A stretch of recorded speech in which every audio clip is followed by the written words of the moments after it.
Shalom Elohim, Shalom buat roh Tuhan Yesus Kristus yang sudah ada di dalam diri Bapak Ditya Nugrahanto. Shalom juga buat mempelai Faye Hamdani yang cantik elok mempesona di hati Bapak Yahweh, mempelai terpilih. Shalom buat semua para saksi sorga, malaikat-malaikatnya, para mempelainya dimanapun kita berada. Sekali lagi saya hari ini tampil bersaksi, tetapi saya akan mengungsikan apa yang saya alami ketika berada di gedung kudusnya Tuhan bersama dengan para saksi sorga yang lain di dalam grup kawanan domba ilahi. Kami ditegur oleh Bapak Yahweh karena saya tidak menyaksikan mengenai apa yang saya alami ketika berada di gunung kudusnya Tuhan bersama dengan kawanan domba ilahi.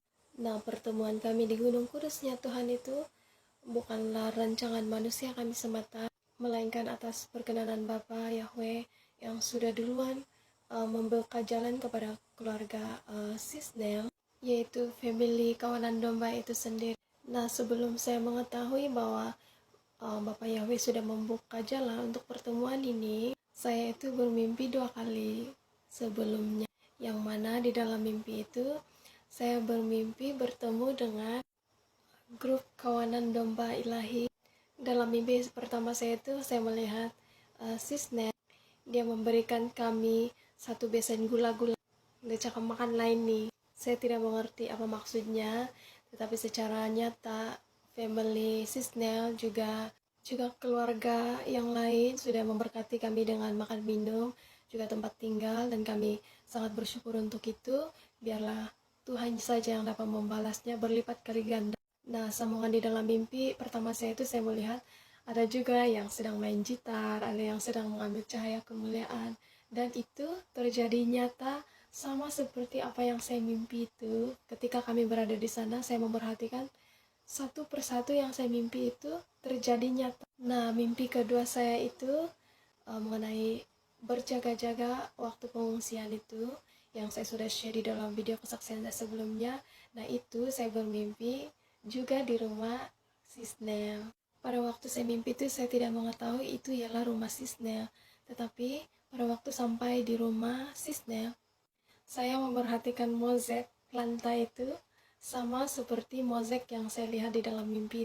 Nah, di dalam mimpi itu juga waktu itu saya sedang bersantai-santai di bilik. Ada juga yang kedengarannya sangat riuh rumah itu, seperti banyak sekali orang.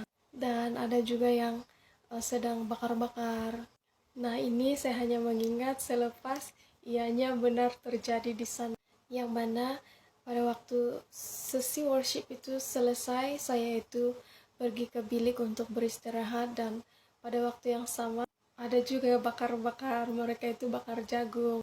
Dan suara riuh yang saya dengar itu rupanya karena ada anak-anak juga, anak-anaknya keluarga para saksi sorga yang ada di tempat itu. Nah, sebelumnya itu saya heran mengapa saya bermimpi seperti ini. Dan ketika malaikat Riana, yang saya panggil JJ Riana, itu DM saya dan memberitahukan kepada saya tentang mengenai planning pertemuan itu, yang mana Bapak Yahweh sudah membuka jalan. Waktu itulah saya share tentang mimpi saya kepada JJ Riana, dan JJ Riana kata saya itu mendapat mimpi nubuatan. Karena itu jangan memandang rendah dengan mimpi-mimpi, mengatakan itu hanya mainan tidur. Karena ada juga tertulis bahwa Tuhan berfirman dengan 1-2 cara, tetapi orang tidak memperhatikannya. Kadang melalui mimpi, penglihatan, dan banyak cara lagi. Karena Tuhan itu berkuasa, Dia mampu menyatakan 1001 caranya sendiri. Malah orang mengatakan kalau saya membuat-buat penglihatan, membuat-buat mimpi, sedangkan saya sangat takut Tuhan murka jika saya menyatakan sesuatu yang tidak benar, karena Tuhan itu mengasihi, tetapi dia juga tahu untuk murka. Nah, dalam pertemuan ini, para saksi sorga yang ingin berkumpul di Gunung Kudusnya Tuhan itu mengalami banyak sekali halangan. Tetapi bila Tuhan yang membuka jalan, siapakah yang dapat menutupnya? Nah, ketika saya itu pergi ke sana, saya itu membawa rema di hati, bahwa saya pergi ke sana untuk terjadi sesuatu pemulihan. Dan sepertinya itu sama juga dengan rema kakak saya untuk mengalami pemulihan. Dan memang pada waktu kami berada di sana itu, Tuhan bekerja sangat dalam. Rohnya dicurahkan berlipat kali ganda, dan semua yang datang di sana itu ialah haus, haus, haus, haus, dan rindu untuk mengalami hadirat Tuhan, pencurahan roh Tuhan. Bukan sekadar rindu, tetapi mahu untuk berada di dalam hadiratnya. Nah, jadi di dalam sesi kedua itu, hari yang kedua, ya di dalam hari yang kedua itu, kami di dalam praise and worship, kami sedang memuji dan berada di dalam hadirat Tuhan pada waktu itu. Dan pada waktu itulah Tuhan berkenan untuk rohnya turun di tengah-tengah kami di dalam penyembahan. Dan saya secara pribadi, saya merasakan saya ingin sekali bersujud untuk menyentuh kakinya Tuhan. Dan selepas itu saya merasakan Tuhan itu datang kepada saya. Tuhan Yesus itu menunduk sedikit dan memegang kepala saya. Beberapa para saksi surga, anak-anak Tuhan yang ada di tempat itu juga mendapat penglihatan sebagai konfirmasi bahwa memang roh Tuhan Yesus Kristus datang berkenan untuk berada di tengah-tengah praise and worship.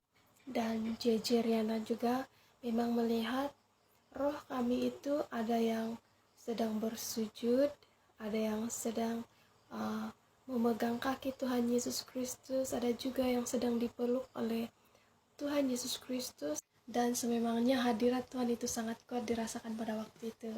Saya itu sendiri sampai saya tidak tahu bagaimana untuk mengeksplain, merelasikan secara kata-kata apa yang dirasakan pada waktu itu. Nah, ada juga yang lucu. Apabila tukang mimpi ini berkumpul, duduk bersama-sama, bangun tidur saja, duduk sama-sama, tiba-tiba, kau ada mimpi kah? Ada. Kau ada? Ada. Kau ada? Sikitlah. Nah, seperti itu. Kalau boleh hari-hari, kau ada mimpi apa? Kau ada mimpi apa? Juga di sisi yang lain, yaitu roh Bapak Yahweh memakai JJ Riana untuk berbicara secara langsung kepada setiap anak-anak para saksi sorga yang ada di tempat itu, menyampaikan pesan-pesannya kepada setiap pribadi, yang mana Bapak berbicara kepada setiap pribadi tentang tugas dan hal yang masih harus dilakukan oleh setiap pribadi.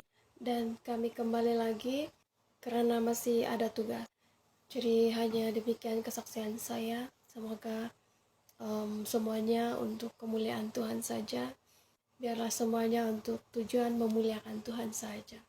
Haleluya, amin.